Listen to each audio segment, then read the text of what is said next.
स्वागत है आप सभी का एक और एपिसोड में। मैं सईद खान और आप देख रहे हैं हकीकत इंडियन टीवी। दोस्तों, आम आदमी पार्टी से सांसद हैं राघव चड्ढा।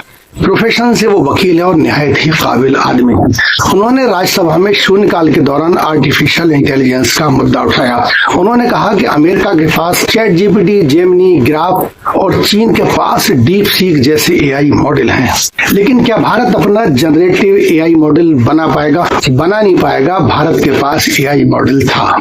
भारत के पास मुगलों के वक्त में एआई मॉडल था, या तो उसे अंग्रेज ले गए या किसी खबर में दफन है, लेकिन आज हम उसे ढूंढने की कोशिश कर रहे हैं। राघव चड्ढा ने कहा, आज का दौर एआई क्रांति का दौर है। अमेरिका के पास अपने चैट जीपीटी, जेमिनी, ग्राफ जैसे मॉडल हैं और चीन ने सबसे सस्ता डीप सीक एआई मॉडल तैयार कर लिया है। लेकिन इस एआई युग में भारत कहाँ है? लेकिन इस युग में भारत पिछड़ता जा रहा है।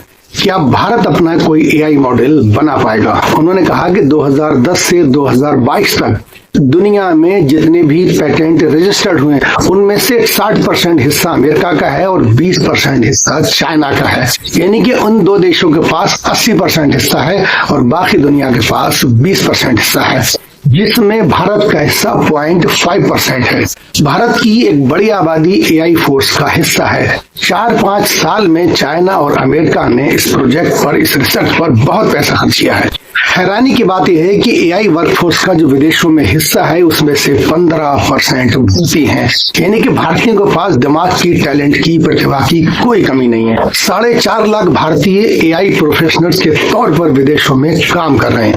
मतलब भारत के पास ब्रेन पावर, मैन पावर, मेहनत और टैलेंट की कोई कमी नहीं है, लेकिन इसका इस्तेमाल विदेश में हो रहा है। भारत में 90 करोड़ से ज्यादा लोग इंटरनेट का इस्तेमाल करते हैं। भारत दुनिया का सबसे बड़ा कंज्यूमर बना हुआ है, मगर एआई का प्रोड्यूसर नहीं बन पा रहा है। बनाने की जरूरत नहीं, क्योंकि ये टेक्नोलॉजी मुगलों के पास थी, या तो उसे अंग्रेज ले गए या कहीं पर दफन है। हम कोशिश कर रहे हैं कि जामा मस्जिद की सीढ़ियों के नीचे ये निकल सकता है, ताजमहल के नीचे निकल सकता, हो सकता है औरंगजेब इंतकाल के समय इस टेक्नोलॉजी को अपने साथ ले गए हों, हो सकता है किसी मस्जिद या किसी दरगाह के नीचे निकले। इस कोशिश में हम लगे, एक दिन ऐसा जरूर आएगा, हम कहीं ना कहीं इसको पालेंगे, फिर हमें बनाने की कोई जरूरत नहीं पड़ेगी। इतनी छोटी सी बात राघव चड्ढा जी की समझ में क्यों नहीं आई?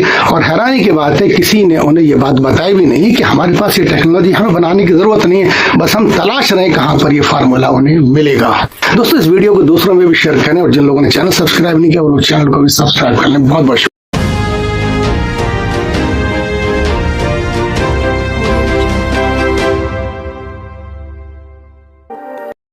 सब्सक्राइब करना ना भूलें। सब्सक्राइब करना ना भूलें। सब्सक्राइब करना ना भूलें।